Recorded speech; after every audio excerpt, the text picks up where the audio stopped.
లగచర్ల రైతులపై అక్రమంగా కేసులు పెట్టి వారిపైన థర్డ్ డిగ్రీ ప్రయోగించి జైలులు నిర్బంధించి రైతన్నల చేతులకు బేడీలు వేసిన కాంగ్రెస్ ప్రభుత్వ నిరంకుశ అమానవీయ అణిచివేత విధానాలకు నిరసనగా రైతన్నలపై నమోదు చేసిన అక్రమ కేసులను ఎత్తివేసి వారిని వెంటనే విడుదల చేయాలని ప్రభుత్వాన్ని డిమాండ్ చేస్తూ రేపు ఉదయం 10 గంటలకు సిగ్నల్ గడ్డ వద్ద డాక్టర్ బిఆర్ అంబేద్కర్ విగ్రహానికి వినతి పత్రము సమర్పించారు.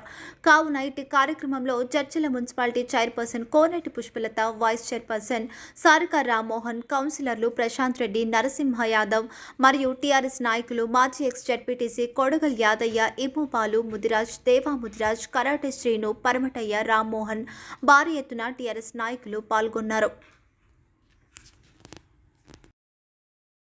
రైతు పుట్ట కోసానికి బతికే రైతు కాబట్టి వేడి కోసానికి దాన్ని ఈ విధంగా తీవ్రంగా ఖండిస్తున్నాం. ఇప్పటికైనా సరే రేవంత్ రెడ్డి గారు ప్రజాపాలన అంటే అన్నారు, మీ ప్రజాపాలన మలుపులు ఈరోజు లాఠీల రాజ్యం, లూటీల రాజ్యం ఈరోజు కొనసాగుతుంది. దీని మీద ఏదైతే రాష్ట్ర పార్టీ పిలుపు మేరకు చర్చల నియోజకవర్గంలో ఈరోజు ప్రభుత్వానికి వ్యతిరేకంగా ఈరోజు అంబేద్కర్కు మెమోరాండం ఇస్తాం. ఈ రాజ్యాంగం రచించిన నాయకుడు మరి అంబేద్కర్ గారు కాబట్టి అంబేద్కర్ పుణ్యాన్నే ఈరోజు మనకు రాష్ట్రం ఏర్పడ్డది కాబట్టి ఆయనకి ఇష్టంగా మరి రేవంత్ రెడ్డి కనిపింపు కలుగుతుందంటని చెప్పి ఆలోచన మేరకు ఈరోజు అంబేద్కర్ గారికి మా పార్టీ ప్రతినిధుల దగ్గర పార్టీ తరఫున మెమోరాండం ఇస్తున్నట్టని చెప్పి మనం చేస్తున్నాం. ఈ ప్రభుత్వం రైతు వ్యతిరేక విధానాలు అవలంబిస్తూ యావత్తు తెలంగాణ రైతాంగాన్ని కించపరిచే విధంగా రేవంత్ రెడ్డి గారు ప్రవర్తిస్తూ ఉన్నారు. ఎక్కడైతే లగచర్ల ఘటనలో రైతులు భూసేకరణకు అధికారులు వచ్చినప్పుడు కొంతమంది ఎమోషన్ అయ్యాక మా భూములు ఇవ్వమని వారికి ఎదురు తిరగడం జరిగింది.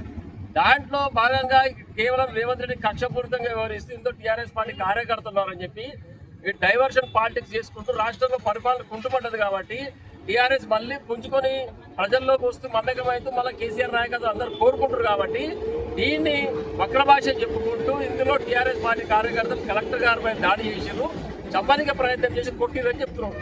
సాక్షాత్తు జిల్లా కలెక్టర్ గారు నా పైన దాడి జరగలేదు, నన్ను కొట్టలేదని పత్రికాముఖంగా స్టేట్మెంట్ ఇస్తే ఈరోజు రైతులు అరెస్ట్ చేసి వాళ్ళు బెయిల్లేసి తీసుకుపోతే మొత్తం అన్ని పత్రికల్లో పేపర్లో ప్రముఖంగా వస్తే దాన్ని బట్టి హైకోర్టులో అక్షింతలు వేయడం జరిగింది.